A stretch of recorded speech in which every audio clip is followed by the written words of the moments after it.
Hello बहन, मध्यकालीन भारत का इतिहास के बारे में जब भी आपको पढ़ना हो तो यहाँ पर इसके इतिहास के स्रोत पूछे जाते हैं कि आपको मध्यकालीन इतिहास के बारे में जानकारी कहाँ से मिलती है। और इसके जो सबसे बड़े स्रोत हैं वो आपको एग्जाम के रूप में क्वेश्चन के रूप में पूछे जाते हैं, जिसमें आपको विदेशियों के विवरण हैं, विभिन्न विद्वानों के लिखे गए यहाँ पर आपको किताबें आप कह सकते हैं पत्र हैं।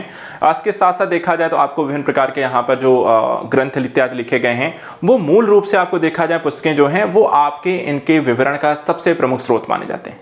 और एग्जाम में देखा जाए तो मध्यकालीन इतिहास में एक ये जो टॉपिक है सबसे ज्यादा पूछे जाने वाले टॉपिक्स में से एक है।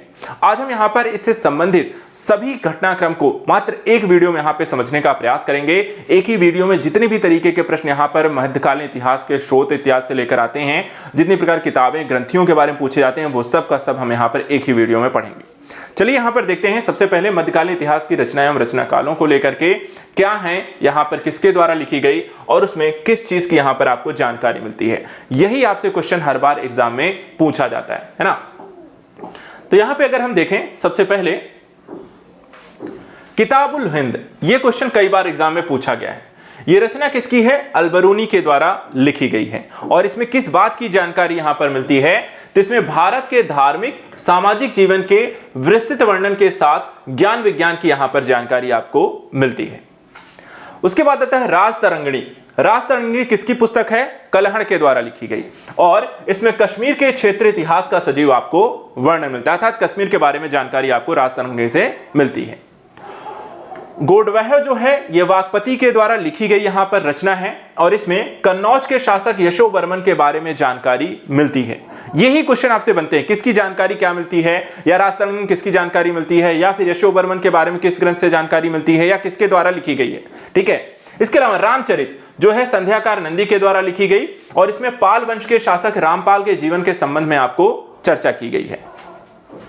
तबकात ए नासरी, ये क्वेश्चन कई बार एग्जाम में पूछा गया है। तबकात ए नासरी ये मिनहाज उस सिराज के द्वारा यहां पर लिखी गई है और इसमें जो जानकारी आपको मिलती है कि बताया जाता है कि इस्लाम के उदय के पूर्व की स्थिति और पैगंबरों का इसमें वर्णन है। मुसलमानों के इतिहास के बारे में जानकारी देखा जाए तो इस किताब में आपको मिलती है। इसी तरह तारीख ए फिरोज शाही, जिसे जियाउद्दीन बर्नी के द्वारा एक बहुत चर्चित पुस्तक है जियाउद्दीन बर्नी की, ये तारीख ए फिरोज शाही। और देखा जाए तो इसमें बलबन के सत्ता के आने के आरंभ होने वाली घटनाओं का यहां पर मूल रूप से जानकारी दी गई है।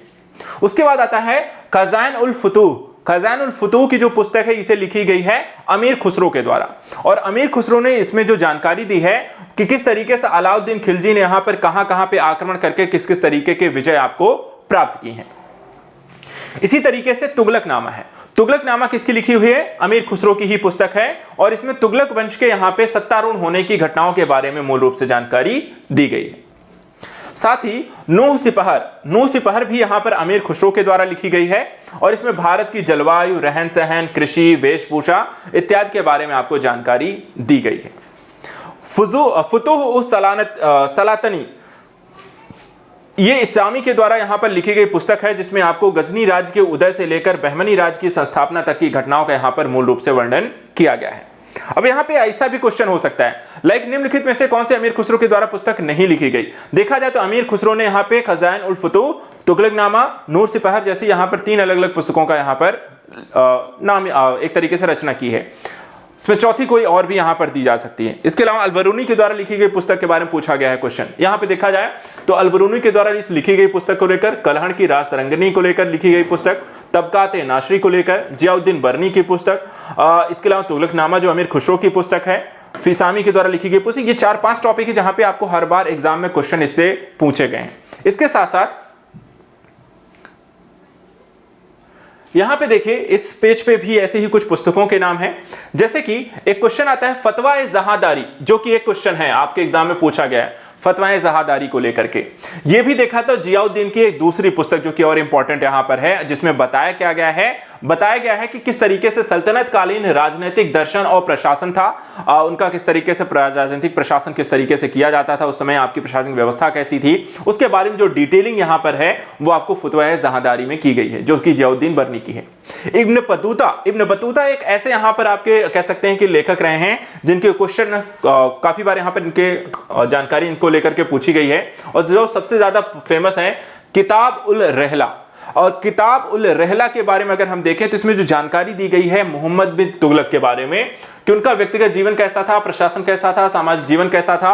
मोहम्मद बिन तुगलक के बारे में डिटेलिंग जो हमें है कि वहां पर उसके पागल राजा कहा जाता था और पता नहीं क्या क्या, वहां पे सांकेतिक सिक्के क्या जो चलाई गई जानकारी है वो यहां पर देखा जाए तो एक बड़ी यहां पर आपको इब्न बतूता की किताब उल रहला से यहां पर डिटेल आपको मिलती हुई दिखाई देती है।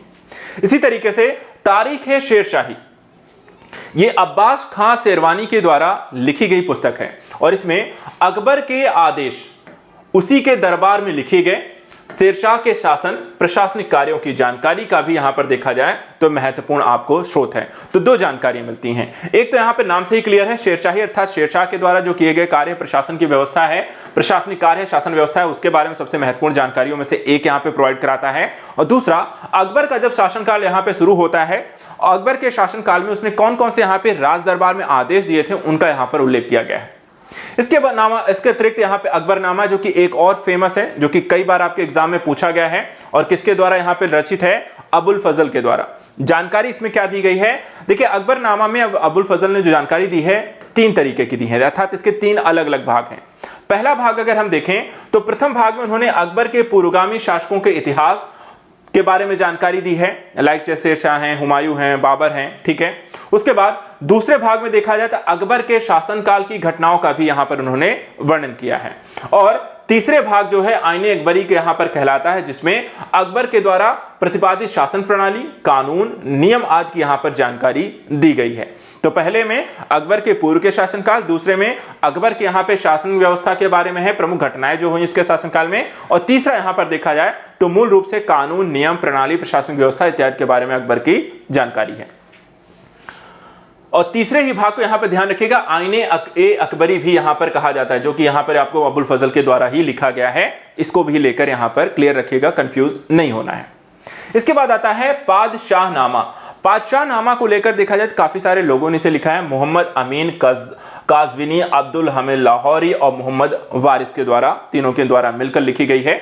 इसमें देखा जाए तो शाहजहां के काल का इतिहास की जानकारी अगर आपसे पूछा जाए तो किससे मिलेगा, पादशाहनामा से मिलती है। और पादशाहनामा में और क्या जानकारी है, देखिए इसमें मोहम्मद अजीम काज़विनी ने शाहजहां के प्रथम 10 वर्षों के इतिहास के बारे में लिखा है। उसके पश्चात अगले 10 वर्षों का विवरण जो है अब्दुल हमीद लाहौरी ने लिखा है और मोहम्मद वारिस ने शाहजहां के संयुक्त इतिहास का यहां पर वर्णन किया है, परंतु 20 वर्षों के बाद इतिहास ने स्वतंत्र होकर यहां पर लिखा है। तो इस तरीके से यहां पर तीनों ने अलग अलग समय काल में अलग अलग जानकारियों के बारे में एक तरीके से आपको जानकारी जो है शाहजहां के शासनकाल की व्यवस्था के बारे में पूरी जानकारी आपको पादशाहनामा में मिल जाती है।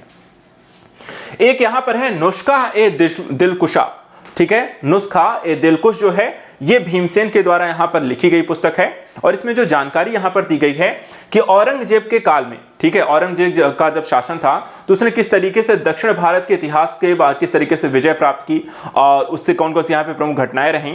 तो यहां पर औरंगजेब काल के दक्षिण भारत के इतिहास का वर्णन है और साथ ही साथ जो एक प्रमुख संघर्ष आपको देखने को मिलता है इस काल में, मुगल मराठा संघर्ष, ठीक है, तो उसके बारे में भी जानकारी जो है आपको नुस्खा ए दिलकुश में मूल रूप से मिलेगा।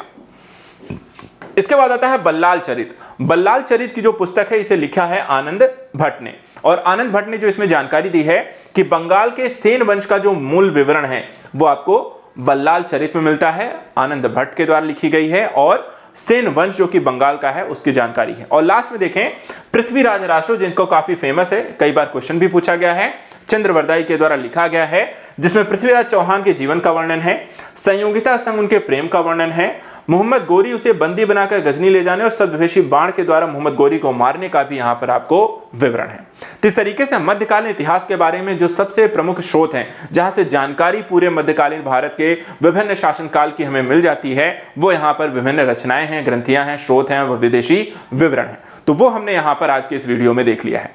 ऐसे ही नेक्स्ट वीडियो में ऐसी कुछ और संकलित करके हम टॉपिक्स को लेकर आएंगे, एक कंप्लीट रिवीजन के तहत यहां पर इंपॉर्टेंट टॉपिक जो कि परीक्षा के दृष्टिकोण से जरूरी हैं उनको पढ़ेंगे। आज के लिए इतना ही, thank you so much. Next video मिलते हैं, good luck and enjoy that.